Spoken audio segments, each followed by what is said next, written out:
আসসালামু আলাইকুম, আমি কানিস। আবারও স্বাগতম কানিস কিচেনে। আপনাদের জন্য নতুন রেসিপি, সামান্য উপাদান দিয়ে কাতল মাছের ভুনা। চলুন তাহলে মেন রান্নাতে যাওয়া যাক। এখানে আমি মাছগুলো ভালো করে ধুয়ে বাটিতে তুলে নিয়েছি। এখন আমি এখানে মাছ ভাজার জন্য হলুদ দিয়ে দিয়েছি এবং এখানে লবণ দিয়ে দিয়েছি পরিমাণ মতো এবং সামান্য একটু মরিচের গুঁড়ো দিয়ে আমি ভালো করে নেড়ে নেব। মাছগুলোর সাথে ভালো করে মিক্সড করব। আবারও এখানে আমি সামান্য একটু তেল দেব, দিয়ে আবারও ভালো করে মিক্সড করে নেব।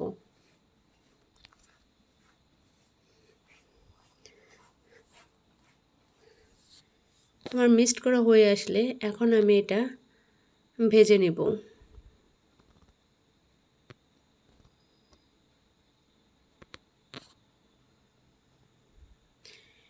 এদিকে আমি কড়াই বসিয়ে দিয়েছি এবং তেল দিয়ে দিয়েছি। তেল গরম হয়ে আসলে এখানে দিয়ে দেব আমি পেঁয়াজ কুচি এবং ফালি করা কাঁচামরিচ দিয়ে ভালো করে ভাজবো। এটা লাল হওয়া পর্যন্ত ভেজে নেব। আমার পেঁয়াজ কাঁচামরিচ দেখুন লাল হয়ে আসছে। এখন আমি এখানে দিয়ে দেব সামান্য একটু আদা বাটা, রসুন বাটা এবং জিরা বাটা দিয়ে একটু ভালো করে ভেজে নেব, যেন আদা রসুন জিরার গন্ধটা না থাকে। এখন আমি এখানে দিয়ে দেব সামান্য একটু গরম পানি দিয়ে আর একটু নেড়েচেড়ে নেব। এখন আমি এখানে দিয়ে দেব শুকনো মরিচের গুঁড়া 1 চামচ,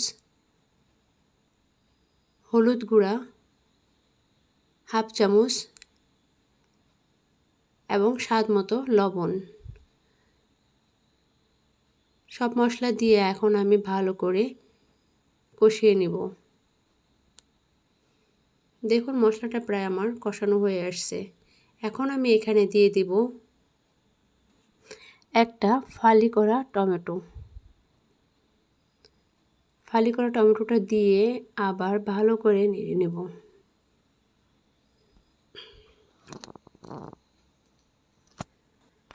দেখুন টমেটোগুলো আমি ভালো করে কষিয়ে নিয়েছি।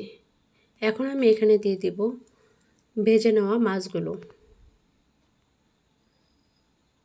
মাছগুলো দিয়ে আমি আবারও ভালো করে কষিয়ে নেব। মাছগুলো ভালো করে কষিয়ে নিলে মাছের ভিতরে মশলাগুলো গেলে মাছের টেস্টটা আরও বেড়ে যায়।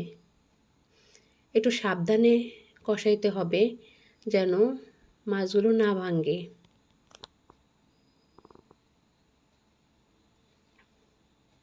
দেখুন আমার মাছ কষানো হয়ে আসছে। এখন আমি এখানে দিয়ে দেব গরম পানি।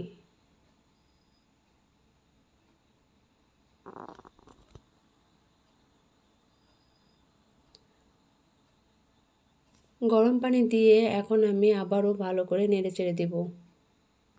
হওয়া পর্যন্ত অপেক্ষা করব। আমি মাছের ভুনাটা একটু মাখা মাখা করব, এজন্য আর একটু অপেক্ষা করব। দেখুন প্রায় আমার মাছটা হয়ে আসছে। এখন আমি পরিবেশনের জন্য বাটিতে তুলে নেব। যদি আমার রান্না আপনাদের পছন্দ হয় অবশ্যই বাসায় ট্রাই করবেন এবং কমেন্ট করে জানাবেন। আল্লাহ হাফেজ।